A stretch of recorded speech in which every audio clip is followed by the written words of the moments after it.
رمضان کا اصل میں جو پروگرام ہے، میں پہلے ذرا تمہید عرض کر دوں، یہ ہم صرف واقف ہیں روزہ دن کا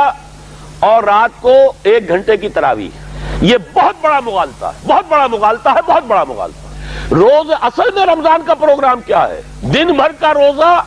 اور رات کے اکثر حصے کو قرآن کے ساتھ لے کر جاگنا۔ اب یہ رات کا کھڑا رہنا،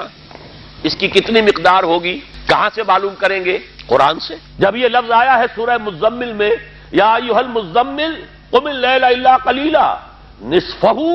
او انقص منہ قلیلا او زد علیہ ورتل القرآن ترتیلا، یہ معنی ہے اے لحاظ کمبل میں لپٹ کر لیٹنے والے، کھڑے رہا کرو رات کو سوائے اس کے تھوڑے سے حصے کے، یعنی آدھی رات یا اس میں تھوڑا سا کم کر لو، جسے پھر کہا مفسرین نے 1/3 رات کم سے کم، اور زد علیہ یا آدھی پر بھی کچھ زیادہ کرو، یہ 2/3 رات ہو گیا۔ ورتل القرآن ترتیلا، جیسے قرآن تھوڑا تھوڑا محمد پر نازل ہوا صلی اللہ علیہ وسلم، ایسے ہی تھوڑا تھوڑا تھوڑا قرآن اپنے اندر اتارو، ہیمر اٹ ڈاؤن، اپنے ذہنوں میں اتارو، اپنے قلب میں اتارو۔ اس کے لیے رات کو کھڑے رہو،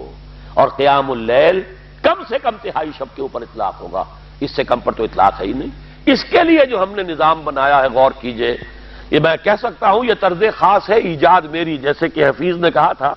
کیا پابند نئے نالے کو میں نے، یہ طرز خاص ہے ایجاد میری۔